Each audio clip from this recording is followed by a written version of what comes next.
Hello friends, welcome back to my channel.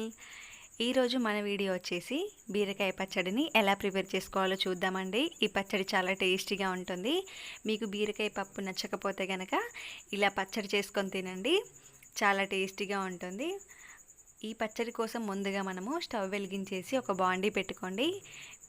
ఇప్పుడు దీంట్లోకి ఒక 2 స్పూన్ల పల్లీలు వేసుకోవాలి. ఈ పల్లీలను ఒక 2 నిమిషాల పాటు బాగా వేయించుకోండి.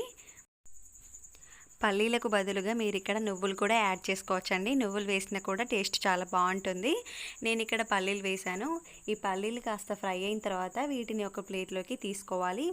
ఇప్పుడు అదే ప్యాన్లోకి కాస్త ఆయిల్ వేసేసి పచ్చడికి సరిపడినన్ని పచ్చిమిర్చిని వేసుకోండి. అలాగే ఒక మీడియం సైజు ఉన్న టొమాటోని కట్ చేసి వేసుకోవాలి. అలాగే చింతపండు, 1 స్పూన్ శనగపప్పు, 1 స్పూన్ మినపప్పు, కాస్త జీలకర్ర వేసుకొని ఇదంతా కూడా ఒకసారి ఫ్రై చేసుకోండి. ఇవి ఫ్రై అయిన తర్వాత వీటిని ఒక ప్లేట్లోకి తీసుకోండి. ఇప్పుడు ఇదే ప్యాన్లోకి ఆయిల్ వేసుకోవాలి.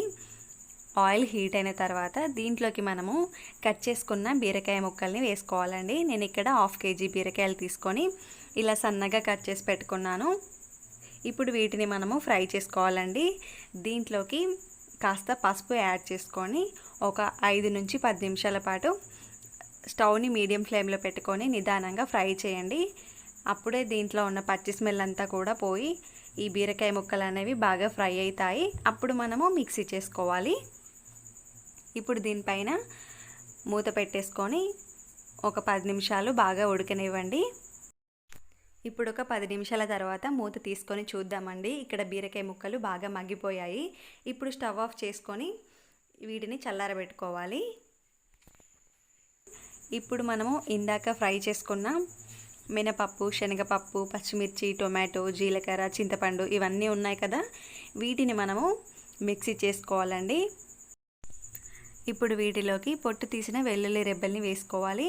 అలాగే పచ్చడికి సరిపడినంత సాల్ట్ కూడా వేసుకొని మిక్సీ చేసుకోవాలండి.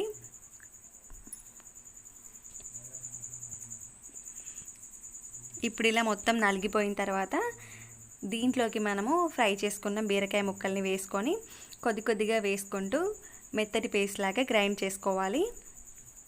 అంతే అండి, పచ్చడి మనకు రెడీ అయిపోతుంది. చాలా టేస్టీగా ఉంటుందండి. ఇప్పుడు మనము తాలింపు వేసుకుందాము. ఇప్పుడు స్టవ్ వెలిగించేసి చిన్న కడాయి పెట్టుకొని దీంట్లోకి ఆయిల్ వేసుకోవాలి. ఆయిల్ హీట్ అయిన తర్వాత ఆవాలు, జీలకర్ర,